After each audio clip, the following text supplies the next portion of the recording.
Monte Santa Helena, Washington. Ah, natureza. Pacífica, tranquila e calma.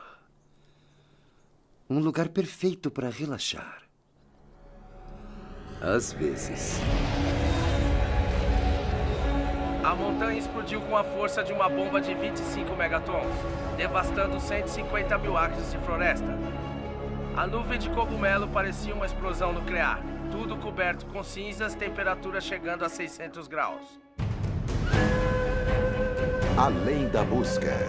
Verdade.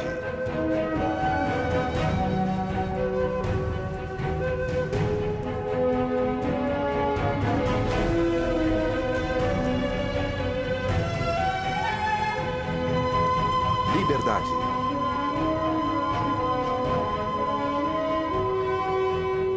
Esperança. O que está acontecendo? Sinais. Além da advertência. A procura pela segurança.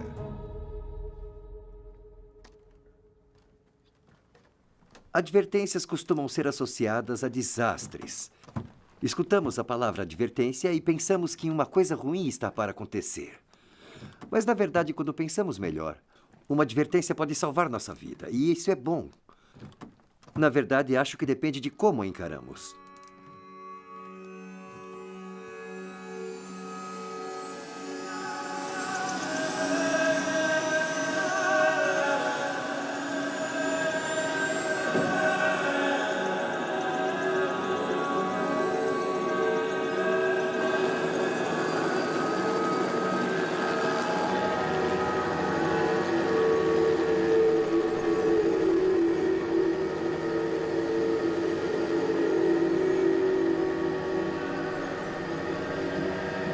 Todos achavam que o Monte Santa Helena iria explodir. Emitiu vários sinais de advertência antes da explosão em 18 de maio de 1980. A boa notícia foi que aqueles que ouviram os sinais de advertência foram evacuados com segurança. Infelizmente, 57 pessoas perderam a vida naquele dia. Acharam que estavam a salvo, mas não entenderam o que aquela montanha estava prestes a fazer. E ninguém poderia prever exatamente o que aconteceu naquele dia.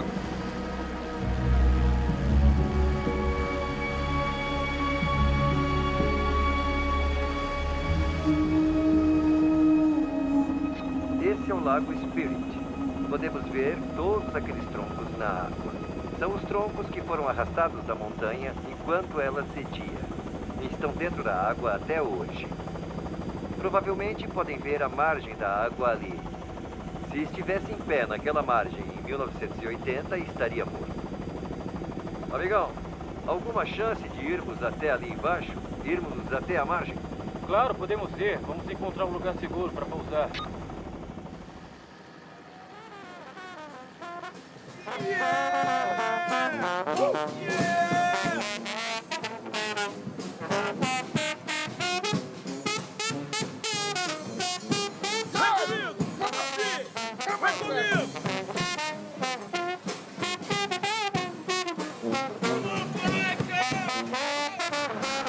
Nova Orleans tem uma longa história relacionada com as damas raivosas dos mares.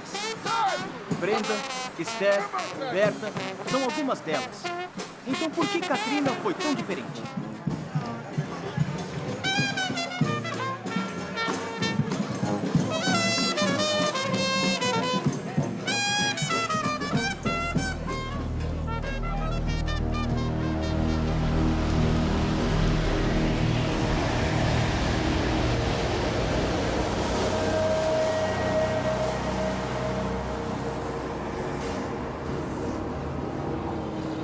Somente quando passamos por aqui é que percebemos como Katrina foi devastadora.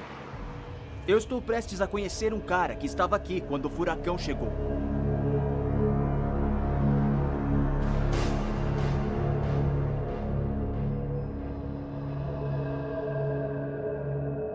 Eu, cachorro morto. Sem combustível. Precisamos de gelo. Casa destruída. $23 mil em dinheiro.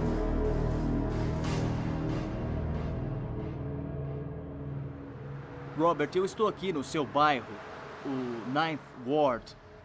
Como estavam todos uns dias antes da chegada de Katrina aqui na sua vizinhança? Olha só, todos sabiam que o furacão estava a caminho. Então, todos começaram a fazer as malas, a se preparar para a passagem dele. E muitos estavam de saída, alguns saíram mais cedo do que outros, e sempre que alguém ia embora falava assim, adeus, estamos indo, quando vocês vão? Todos estavam realmente tensos com a chegada daquele furacão. Mas tínhamos também a sensação de que seria somente mais um furacão.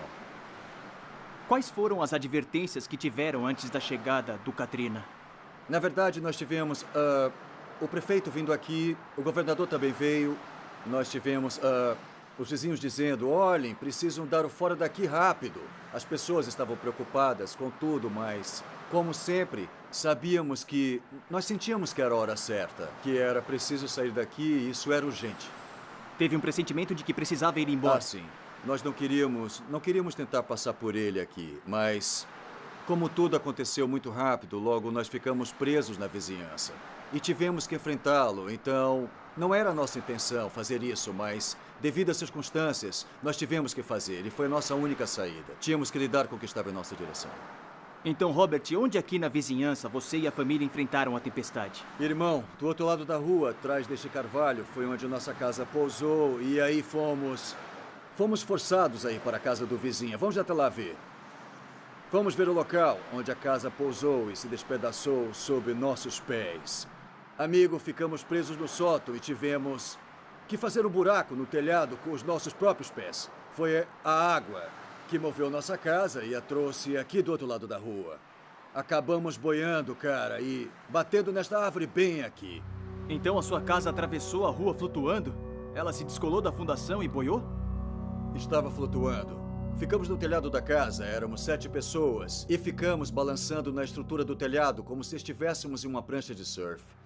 E íamos com a corrente era super rápida, cara. Chegamos aqui em 10 minutos e estávamos bem rápidos. Então vocês tiveram que saltar para o telhado da casa, que antes ficava aqui. Isso mesmo, tivemos que saltar para o telhado e quando coloquei minha neta no telhado, e aí eu virei para pegar sua irmã Shania. Quando eu voltei, ela havia desaparecido. Ela caiu do telhado em uma corrente de água de uns 8 metros e a corrente a levou. Era 4h30 da manhã quando ela morreu. E foi quando nos encontramos aqui, lutando por nossa vida na água, tentando sair da água e entrar na casa que estava ao lado, 1617 da rua Tennessee. Assim, passamos todo o furacão no telhado da casa de outra pessoa. A primeira onda do furacão, o olho do furacão e a segunda onda do furacão. E perto de 1 hora foi quando minha mãe morreu porque ela morreu devido à exposição à tempestade. Morreu com água nos pulmões. Ela não aguentava mais, parceiro. Ela morreu e quando a tempestade acabou, sabíamos que havia morrido. Ela se estirou no telhado com os olhos abertos e uma folha na boca. E não conseguia fazer mais nada. Basicamente, sentado aqui, não conseguindo ver mais ninguém. E também escutando as pessoas bem de longe gritando por ajuda. Cara, era muita emoção. E tudo que podíamos tentar fazer era tentar nos acalmar e... Naquele tempo, tínhamos crianças de 2 e de 4 anos que viram sua irmã morrer e também viram sua avó morrer. Então, cara, ficamos com todas essas emoções martelando na cabeça enquanto tentávamos simplesmente nos manter ali, vivos. E, naquele momento, o que nos fez sentir um pouco de alívio e nos dar esperança foi que, bem de longe, vimos um barco e começamos a gritar, ei, por aqui, por aqui! E ele desapareceu. Então vimos que estava voltando e escutávamos pessoas chorando por todo lado, gritando por ajuda, imaginando o que iria acontecer. E tudo aqui embaixo de 8 metros de água. Incrível. E estava tão alta quanto o telhado destas casas.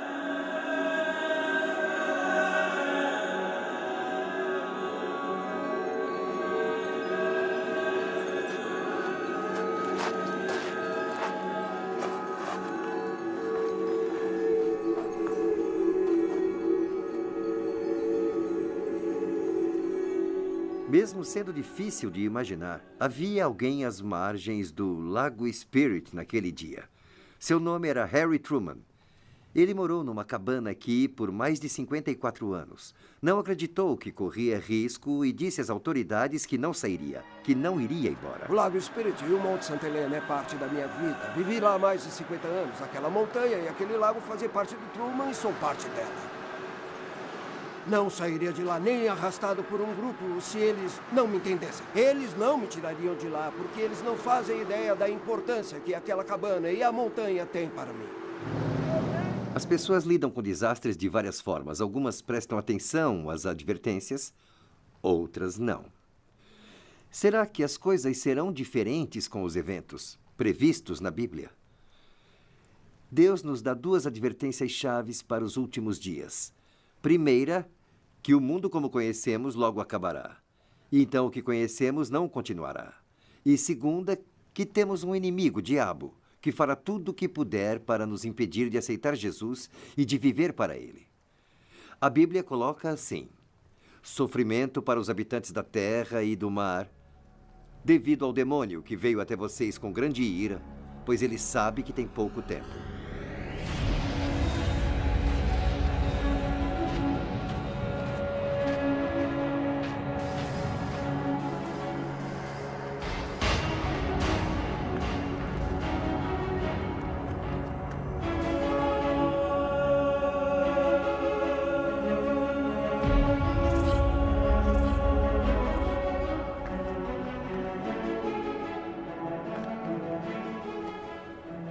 Se isso não é um aviso, o que é? Como podemos nos assegurar de que estamos bem com Deus? Como podemos saber das armadilhas do demônio e ter certeza do futuro?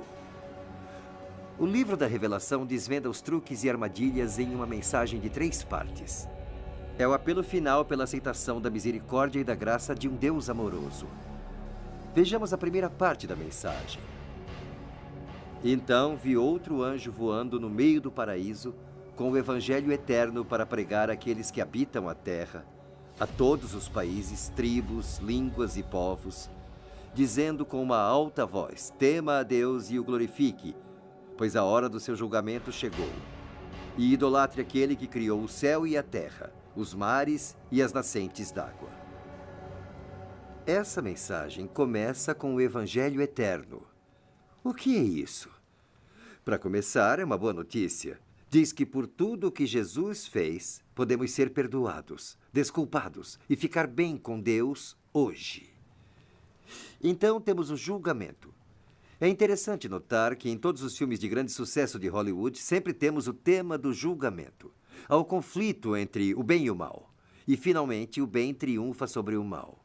Filmes como Guerra nas Estrelas, O Senhor dos Anéis ou mesmo Avatar, todos seguem esse roteiro. Os personagens têm que tomar uma decisão, e essa decisão sempre distingue os heróis dos vilões, os que vivem dos que morrem. Nós temos mais notícias boas. O julgamento chegou e o bem está prestes a vencer o mal para sempre. Agora é a hora de decidir pelo lado do bem. Agora é a hora de venerar Deus e aceitar seu eterno evangelho da esperança.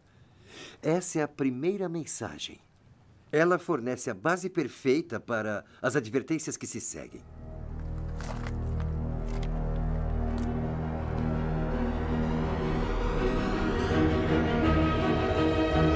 Marysville, Vitória. Os australianos conhecem bem incêndios nas matas, mas nenhum poderia ter previsto as condições que levarão ao Sábado Negro. 7 de fevereiro de 2009 foi o dia mais quente registrado em Vitória. Ventos fortes levaram o fogo pelos campos a uma velocidade de 100 km por hora e para muitas vítimas do fogo não houve advertência.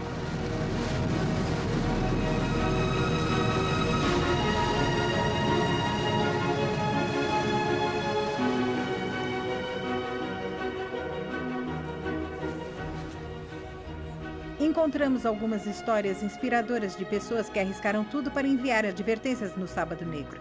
Uma delas aconteceu aqui na cidade de Marshville. 4 policiais dirigiram até aqui quando o fogo chegou por todos os lados. Havia somente uma estrada para a cidade que não fora isolada pelo fogo e sabiam que havia pouco tempo. A mensagem era simples: saiam agora ou morram. quando chegou bem aqui, até este local, como foi? Era um dia de verão muito quente, 45 graus Celsius. Ventos fortes, ventos bem quentes, e o dia foi piorando até que aconteceu o que aconteceu. A cidade queimou. E neste campo em que estamos, foi onde as coisas começaram a ficar sérias? Conte mais sobre isso. Aqui é conhecido na cidade como o lugar que devemos ir, porque é simplesmente a maior área aberta. E eu lembro que quando passamos por aquela estrada, todas aquelas árvores imensas estavam em chamas do tronco até o topo. Calculo que tinha uns 50 carros, talvez 200 pessoas por aqui neste campo.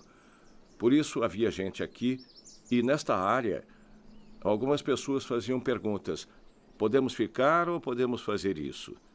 E eu disse: olha, é melhor saírem. E como foi tudo isso? Sabe, obviamente as pessoas querem ficar e não ir embora. Como consegue fazer que saiam nessa situação? Como exprime a emergência? O que se diz? O que você disse? Fui firme.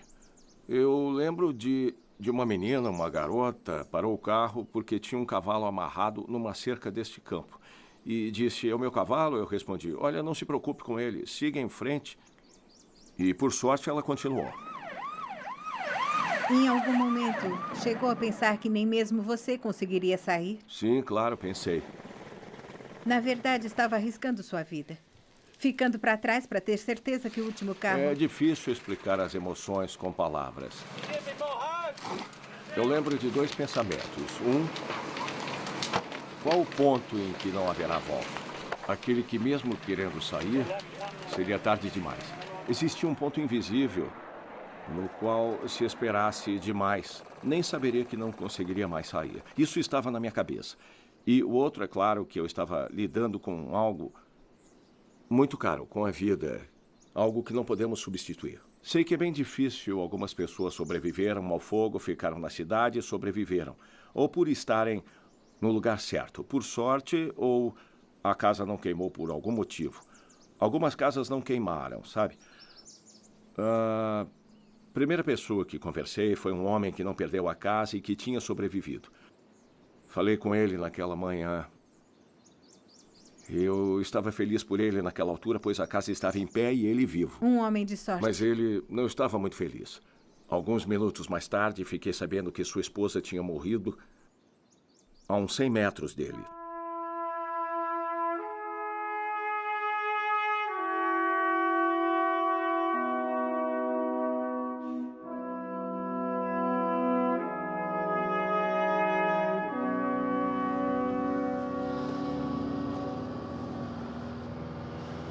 Peter, quando estava dirigindo por aí naquele dia, qual era a mensagem, como advertiu as pessoas?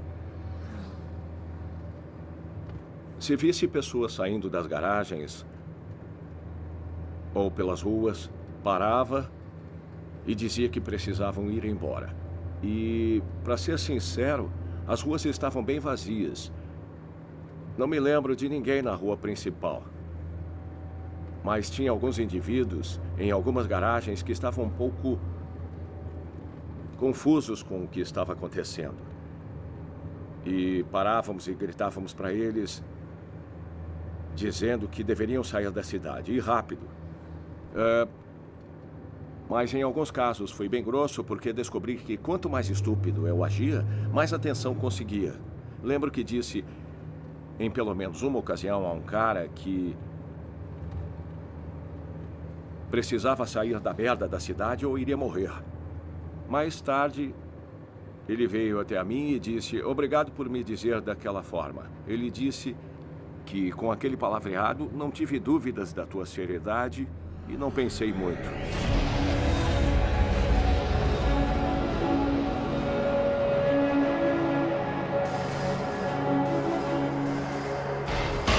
Monte Santa Helena, Washington.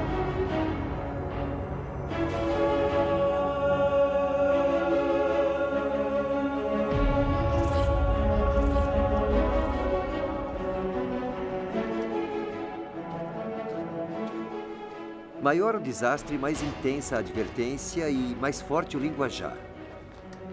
Se seu filho anda até uma rua com carros, não irá delicadamente pedir que ele saia da rua. Irá gritar e dizer o que for preciso para que ele saia.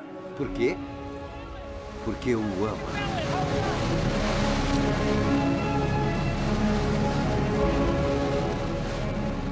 Deus nos adverte a escutá-lo porque Ele nos ama. Às vezes, advertências têm que chamar a atenção. Devem ser claras e definitivas. Devem ser específicas sobre qual assunto tratam. Atentem para a segunda mensagem. Tombada, tombada está Babilônia a Grande, que fez todas as nações beberem o vinho enlouquecedor de seus adultérios. Sobre o que é isso? A antiga Babilônia controlou o mundo. Era uma mescla de religião, dinheiro e política que controlava a civilização. E a Babilônia era violenta e corrupta. Então, quais advertências recebemos de Deus? A mensagem é simples. O sistema mundial corrupto, político, religioso e econômico está fadado ao colapso. A Babilônia representa todas as ideologias opostas a Deus e sua lei. Precisamos basear nossa fé em ensinamentos simples e claros da palavra de Deus. Em outras palavras, não acreditem no sistema mundial. Se o fizer, vai perder.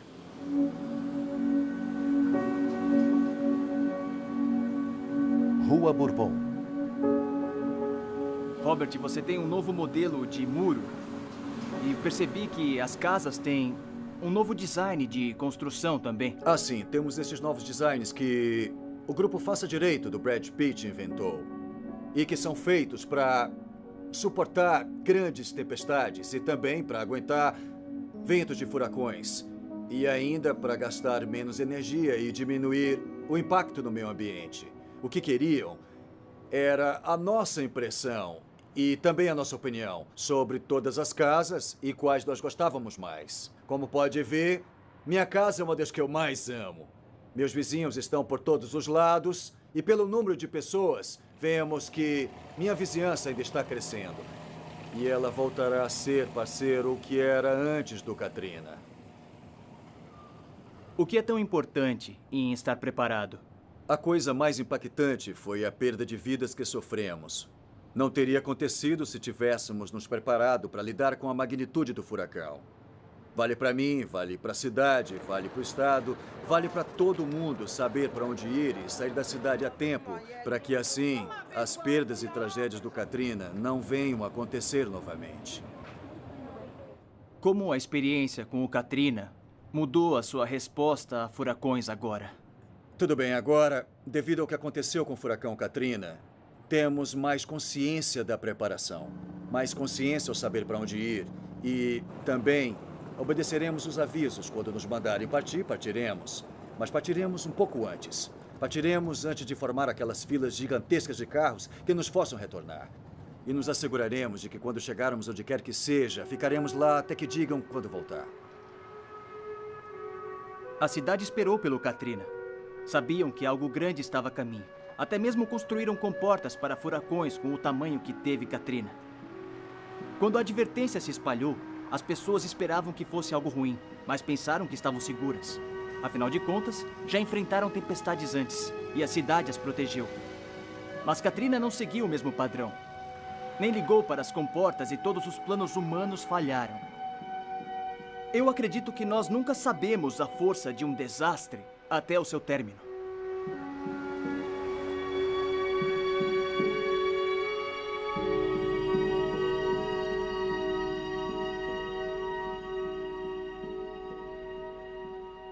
Marshville perdeu vários habitantes naquele sábado. Mas existem pessoas nessa cidade que sobreviveram porque, no pânico, pessoas corajosas, dispostas a arriscar a vida para que as advertências chegassem a elas. É isso o amor verdadeiro. Fazer o que for preciso para salvar outros.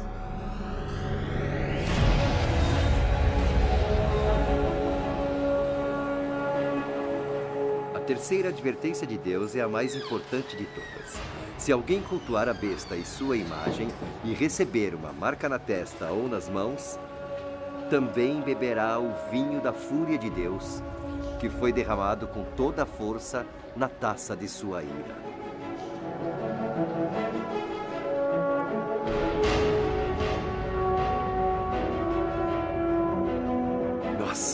advertência é a mais forte das Escrituras. É um pleito apaixonado de Deus que a última batalha entre o bem e o mal é aqui. E que o tema que dividirá o mundo é a adoração. Há uma decisão a ser tomada. Ou adoramos o Deus Criador, ou adoramos a besta e sua imagem. Não há meio termo, é um ou outro. Como podemos ter certeza de que estamos do lado vencedor? Aceita um café? Eu posso me sentar? É claro.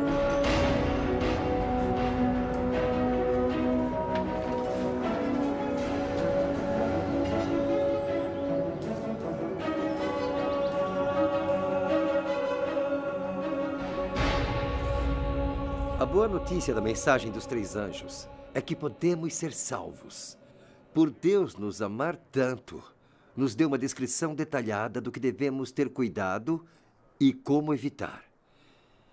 E igual às pessoas em Victoria, tudo o que temos que fazer é escutar e agir com as advertências. Como podemos nos assegurar de que sobreviveremos? Deus, logo após nos advertir das marcas da besta, descreve as pessoas que escaparam da besta e de suas marcas horríveis. Aqui está a paciência dos santos. Aqui estão aqueles que seguem os mandamentos de Deus e a fé de Jesus.